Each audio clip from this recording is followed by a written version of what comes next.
If you walk around the campus of the University of Alabama, you may stumble upon a tiny white building which looks like someone plucked it off of a German castle and placed it on the campus.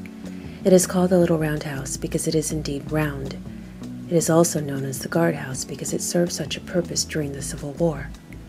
Lest you think the guardhouse's meaning can only be traced to war, you might know it actually figures into another big event, the emergence of urban life, not just in Tuscaloosa, but across America.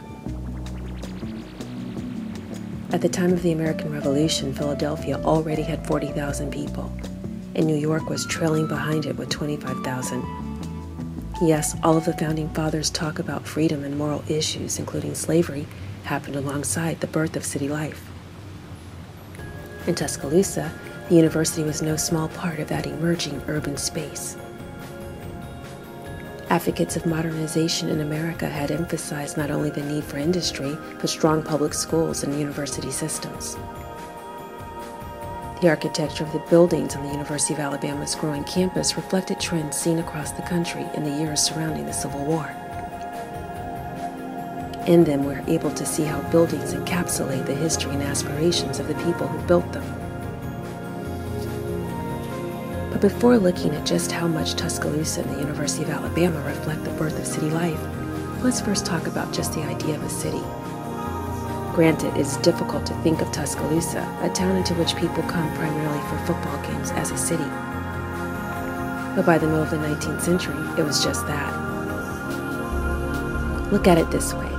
On the eve of the Civil War, about 900,000 people, a good many of them enslaved, lived in the state of Alabama. Most of those people lived in rural communities, but some lived in areas you might call a city. Tuscaloosa was one of them. To be clear, it is very hard to determine how many people make a city really a city. I mean, in Sweden and Denmark, you can have 200 people in a village, and they are considered an urban population. But in Japan, you need 30,000 people. In the United States and Mexico, you need only 2,500 people. And that's been true for a very long time. So why was Tuscaloosa a city? Well, as early as 1845, before the state capital moved to Montgomery, about 4,500 people lived there. I guess you might say Tuscaloosa, just like Huntsville and Selma, was from the beginning a kid sibling to Montgomery, and especially Mobile, which had as many as 30,000 people just before the war. But then again, Mobile had a bit of a head start. It was the first capital of French Louisiana in 1702. Now, cities date back to antiquity, some say even the biblical age. Certainly the castle-like look of the guardhouse makes one think of the medieval period. But the 19th century witnessed the arrival of cities in a modern age because of new modes of transportation like steamboats and other technology. In fact, it seems like the only way to be considered a city during the antebellum period was to be a place that connected itself to other places by rivers, and in time the railroad. A lot of Tuscaloosa, the 19th century city, is still with us, as a group of students discovered when they randomly picked 10 buildings that existed in this area during the 19th century. Not unlike many places in the United States, the architecture on these buildings is very different. In most cases, students saw classical influences that reminded them of medieval castles or Greece and Rome and other distant places. But they saw too how these buildings reflect the arrival of modernity in Alabama.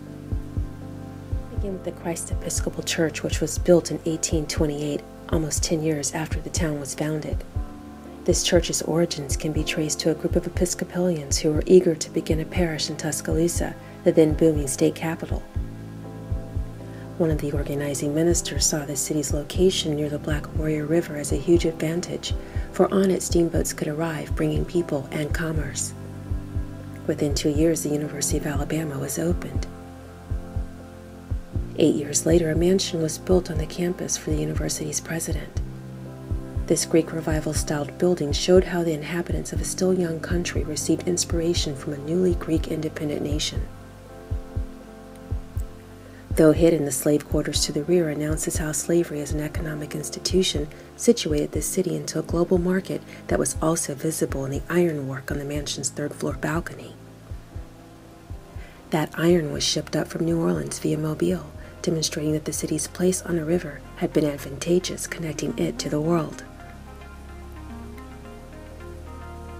Other structures in Tuscaloosa include the Spanish colonial-style St. John Catholic Church, which was constructed in 1844 on a small plot that was purchased for $300. Today, the church's steeple pokes right above a tree line as if the church is watching over the blocks around it. The rapid changes seen during the 19th century urban space witnessed not only a growing interest in the spiritual health of people, but the mental health too.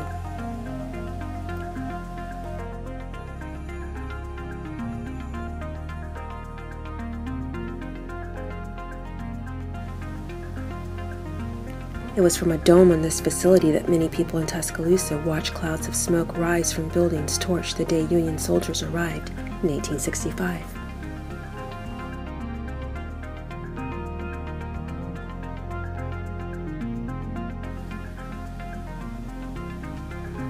Shortly after the war, Hunter AME Zion Church was constructed, offering a school for the children of freed people.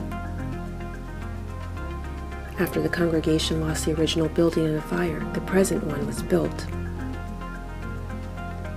Another building constructed during the late 19th century was Woods Hall. Completed in 1868, it was the first structure on the University of Alabama's campus after the Civil War.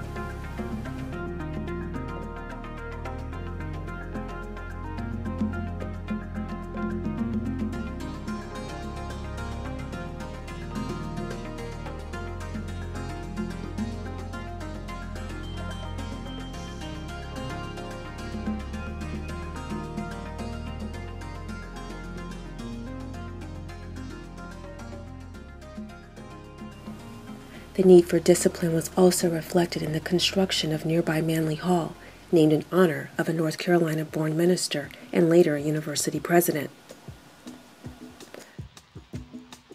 The construction of the First National Bank in 1871 in what is today downtown Tuscaloosa signaled that many area residents still hope for a brighter future, even amid economic troubles owing to losses suffered during the war. It is worth it to note that the bank, which now houses an Italian restaurant, was built in an Italian style also seen in a manner constructed nearly 10 years earlier by Robert Jameson, a state senator. Tuscaloosa's legacy continues to feel the tensions between the restraint of a bygone era and the freedom that modern life seems to promise, especially in a steel town like Birmingham, which really pushed the state into the industrial age by the end of the century. Back in Tuscaloosa, Queen Anne-style house constructed in 1890 near the campus for a Bryce Hospital administrator seemed to announce a new age of tolerance.